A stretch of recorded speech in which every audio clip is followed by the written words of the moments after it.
Hi, this is Mark Finn here again at the Ritz-Carlton in Philadelphia for HRO Today. I'm here with Bill Filip. Bill, you've had a long career and a very prominent career in the industry.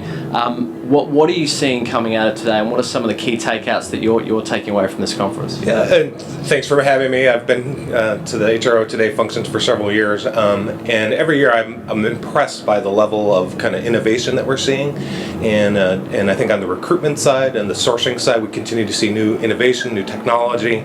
I think what intrigues me coming out today is we've merging big data with ways to make it personal and sourcing talent in better and faster and more unique ways. I'd say the biggest trend is how you get a unique insight into job seekers and really build a proprietary community. And I think you layer that with opportunities for employment branding. I think you've got a really compelling models out there. We're seeing several companies that I think are very unique and innovative. There's so much information out there today, and big data is obviously a hot topic, and so many places to source candidates. And one of the things we were talking about earlier, which is so important and will be going forward, is how do you make that personal and human connection with candidates?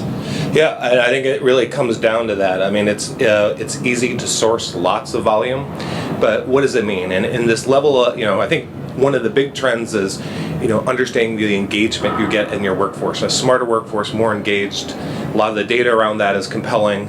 And how do you use that and source people in a more unique way?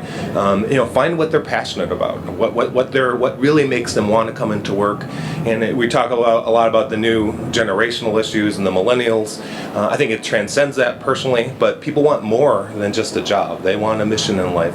And finding ways to evaluate people on that level and source them at the front end, that's what makes a sustainable difference in your workforce. Right, and there's a lot of change happening there on the tech front on many levels, and I think the time from innovation through to adoption is sort of compressing, and I think people out there are trying to understand, well, I need to engage with technology, and there's lots of things out there. What should companies and hiring managers be thinking about when they're looking at these new platforms and how they use them? I think it's different for all the employers. It's about really knowing your universe and your pool of talent and what resonates with them.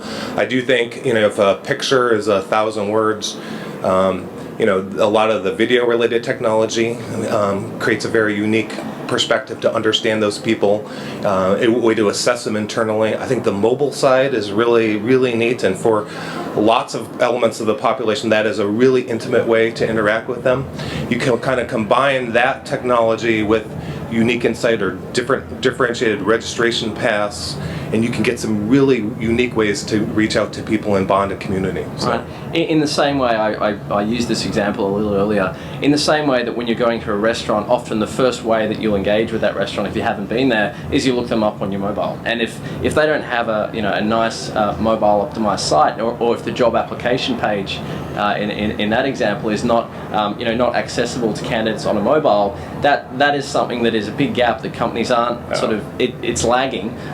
One person told me that candidates were head of companies on mobile, and thinking about where candidates engage with them is on their mobile. It's very, very important. Well, and it really is, and it's one element of a very successful hiring platform. So I think great employers have to utilize many different ways to interact with their talent pools and also their existing employees. So certainly that's a big breakout area, what I'm really looking for is what's really resonating, what's starting to work, how are you getting adopted. I do think that space, you've got to have more than just that. I think the assessment side is going to be really interesting, but I think we're still emerging. We're going to see kind of how this is really used.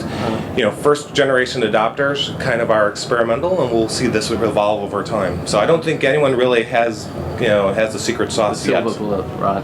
I think one of the points you just touched on there is it's very easy in this day and age with the interconnectivity of everyone to access people and to get to people. So given that broadens the potential talent pool of people you might be looking at, and the challenge may be more on the selection side than the sourcing side, perhaps. I think so, definitely. And where some of the basics come back to play. Where are you getting your best employees? What what are the mechanism and efficient way to get to them, and building this level of trust with them is really important. Lots of different ways to play kind of referrals and references now that I think people took for granted. But referrals are one of the best ways to get new employees. You have a relationship there, so I think that's a really unique area, and we're seeing lots of different ways people are playing that. So it's from trusted communities, right? I think that's when I think about what makes great companies, I think it's obviously great business plans and growth, good ways in terms of business model providing value, but it's got to be more than that. And people want more of a mission, and they want to be a part of something bigger. And so I think you have to start from the way you hire people, attract them, retain them, the whole way. So all these new technologies, I think they're really starting to, it's fascinating to see these things evolve. Right. And the contingent workforce, or the freelance workforce, is a big theme, and how companies manage their existing full-time employees, and then also tap into this increasingly growing pool of contingent or freelance workers, which are not people doing odd jobs. They're people who take a serious career on being a freelancer, and it's becoming a much more accepted and way to work. Yeah. So how do you see the sort of rise of the contingent workforce, and how do companies harness that talent pool? Yeah, well, it's a reality. I mean, it is a big and growing piece of the employment equation. Obviously, in the U.S., we're probably at the forefront of that. It'll be really interesting to see how that's spread on a more global basis. Obviously, a lot of employment laws are different around the world, but it's going to be a fundamental core capability for employers to understand what is the right level perm and contingent within their workforce. Right. And we've seen these models for a while, but it used to be within certain segments, high-tech areas or specific candidate pools, cutting technologists. It's now literally one of the ways you manage your workforce. And I've seen very sophisticated models, particularly like in the retail side, where they can maximize certain employee candidates or populations in many different ways. And in flexible ways. So it's interesting. You marry that with kind of what you see in the scheduling world, and it's really almost getting to be, here's your production line and how you're going to match up the best talent at the time. So, and I think it's I saw a slide yesterday that talked about the disaggregation of work and where that goes to. Work is a thing, and there's a lot of different ways that can take. And if you're an organization, does that go to full-time employees, or can you access the contingent workforce, or is there technology out there that can either do it by itself or some component of it? And that challenge of disaggregating work to those components, I think, is very real now. Absolutely, and and I think it takes really kind of forward-thinking HR people to really figure out what is their business model and where it should be. But these are big issues, and if you figure it out, let me know, because it's across the board. I'm trying. I am trying. So just changing tune quickly, Bill. You've had a long and fantastic career in the space, but recently you've set up a new business, and I was hoping you could just share a little bit about what you're doing. Well, it's Delancey Street Partners, and it's based here in Philadelphia. I've spent many years on the investment banking side, and then direct invest in a venture fund that I co-founded.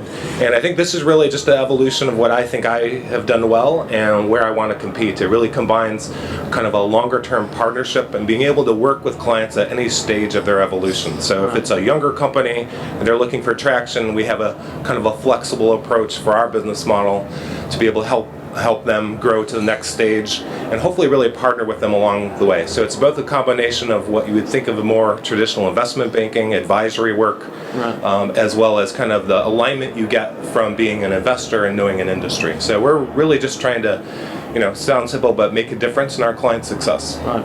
And you've obviously had a lot of experience, growing companies and building companies and understanding the challenges that they face at different stages of their evolution, which is, as you say, a big part of the partnership, I guess. I could talk a long time on this, but what you see at the conference like this is many big opportunities, huge markets. Rarely are these entrepreneurs going after small markets, right? It's also about how do you get from this big end market from today and what are the steps that kind of match your growth strategy and capital strategy together. And it's really systematic. So I think I coach entrepreneurs a lot on is, hey, we get your big market opportunity.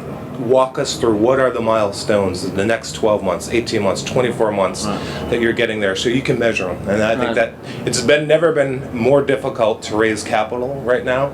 And so I think it's really important that these companies understand from an investor's perspective what are the risks and help mitigating those. And breaking down, I guess, that that big pie in the sky idea to tangible things that you can do along the way, to get there hopefully, or if you don't, at least end up somewhere that is successful. Well, and obviously we all know the huge success stories, LinkedIn and the big front of the Wall Street Journal business models. Those don't happen that often. You want to be able to say, hey, we're on a very capital efficient basis, we can have a great outcome. We don't have to completely change the world, but we have a path to a good level of success without doing everything right. But it's an exciting time. So. Right. Well, Bill, thanks for stopping by here to have a little chat with us. I really appreciate you, providing us with your insights into what's happening on the HR front, and also, with your new firm and what you're looking to do, and what you're obviously passionate about as well. So, great. Thank you very much. Thanks. Thanks a lot. Appreciate it.